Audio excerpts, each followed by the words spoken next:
có bán rẻ bảo hiểm ô tô, xe máy. Nếu là cái xe máy mà chị có thể còn đã hết hạn sử dụng thì hãy lên cho mình rẻ bảo hiểm rồi và bảo chị cho ra đây.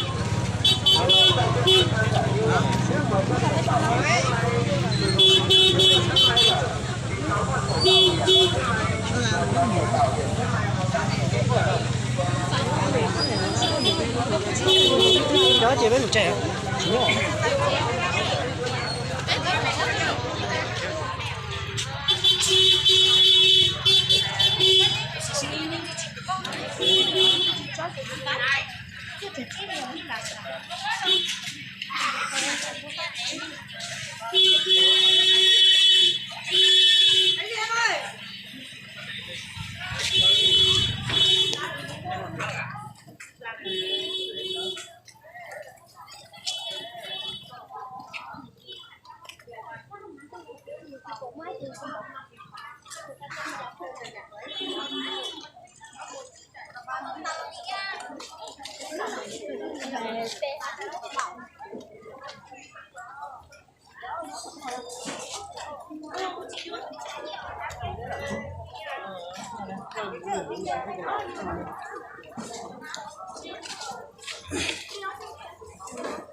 Có 10.000 thôi, 3 khẩu trang cũng 10.000, 3 chiếc lược cũng 10.000, 3 bàn chải đánh răng cũng 10.000, hay 3 dây buộc tóc cũng 10.000 luôn. Ai thích lấy cái gì thì lấy, ai thích nhận cái gì thì nhận, nhận thế nào cũng được, được thế nào cũng được.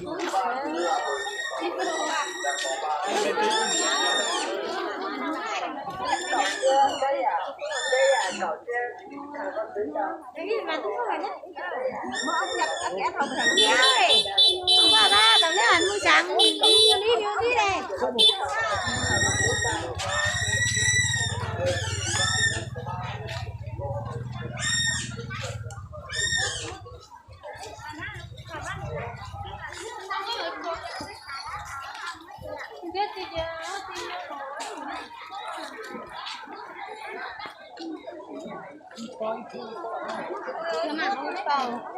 Bây giờ đi qua nào Tết nào?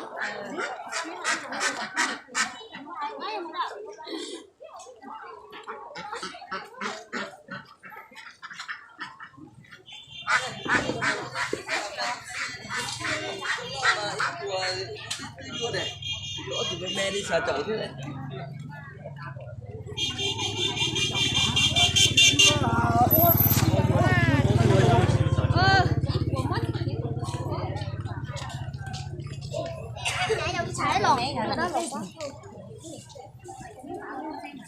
Đó đâyคือnó cũng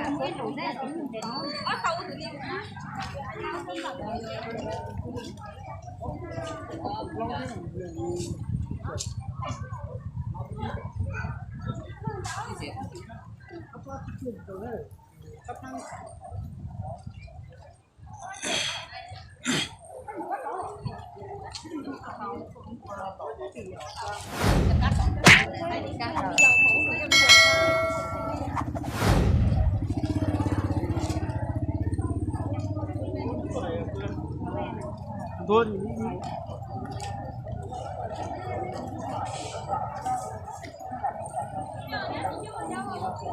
chín nhau nữa mà. Cho cô mà. Ít xíu nhá.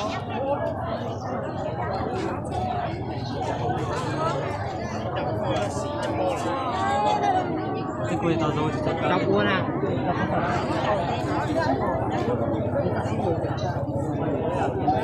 Ông mình nhảy là đó là đào bột chi nè.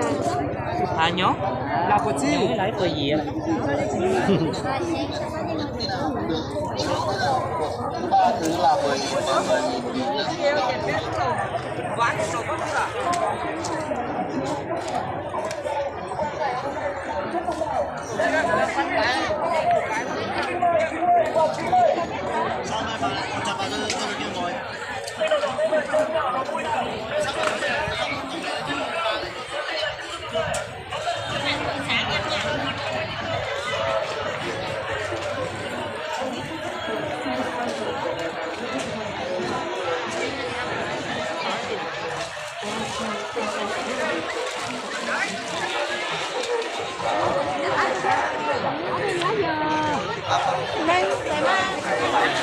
Tiền đô nè.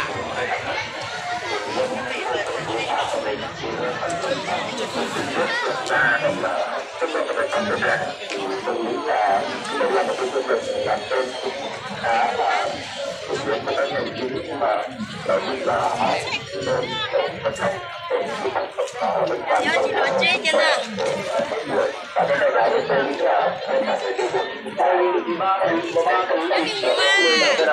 Tất tần tật và tốt đồn đột luôn. Cái gì cũng 10.000 ba thứ. Cứ 10.000 là ba thứ, mà ba thứ thì chỉ có 13 bàn chải đánh răng cũng 10.000. 23 dây buộc tóc cũng 10.000 luôn. Ai thích lấy cái gì thì lấy, ai thích nhận cái gì thì nhận. Nhận thế nào cũng được, được thế nào cũng được. Ba thứ là 10.000.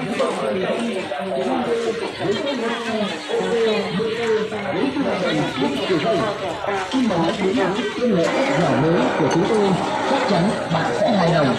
Ngoài ra chúng tôi nhận ép ảnh các loại khổ lớn, bằng khen, hè học sinh và các loại giấy tờ khác. Nào, xin mời. Trung tâm ứng dụng công nghệ mới xin kính chào quý khách. Với công nghệ mới nhất, áp dụng bằng máy khô, chúng tôi gần đảm bảo tuyệt đối chất lượng rất nhỏ, mà giá cả là cao, với giá cả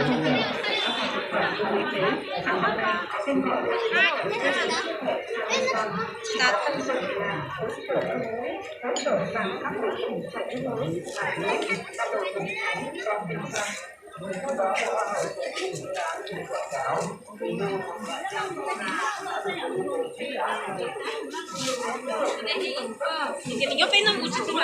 Mire,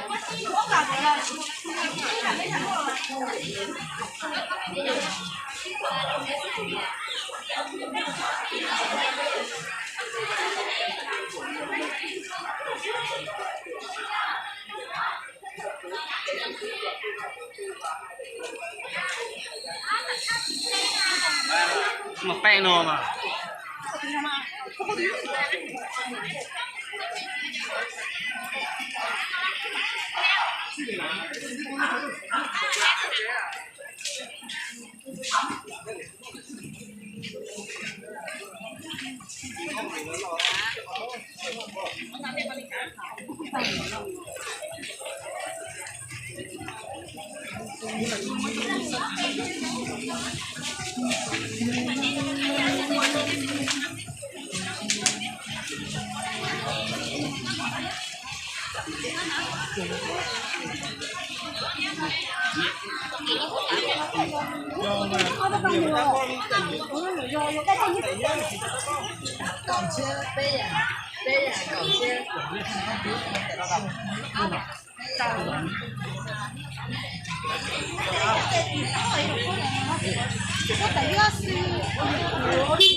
Nó chỉ còn một xe à?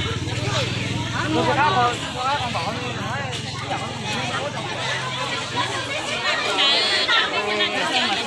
这边上面这边，那认真的。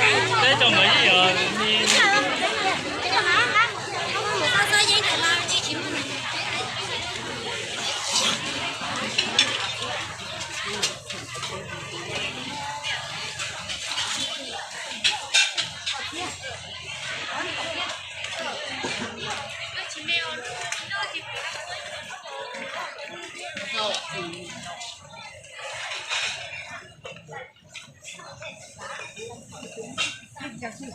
你别那找我手。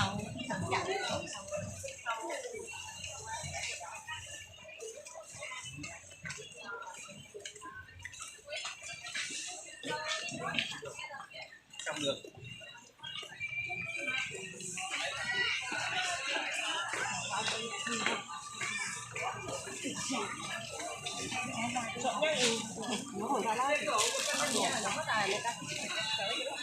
Xe muối, xe lầu. Rất mấy bác rồi, người ta bỏ ra bỏ đi rồi.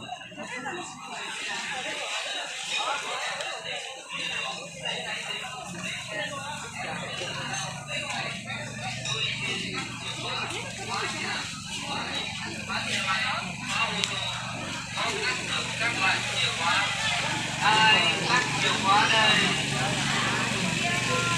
Trung tâm ứng dụng công nghệ mới ép dẻo bằng lái xe chứng minh nhân dân. Có ép xác định biển đỏ lấy hai tính, lấy ken, ép chất lượng cao lấy ngay. Đôi chuyên bắt chìa khóa, khóa nhà, khóa tủ, khóa xe máy, khóa ô tô. Ai bắt được các loại xe khóa đẹp. Ai bắt chìa khóa đều 100.000 đồng. Quần áo Sài Gòn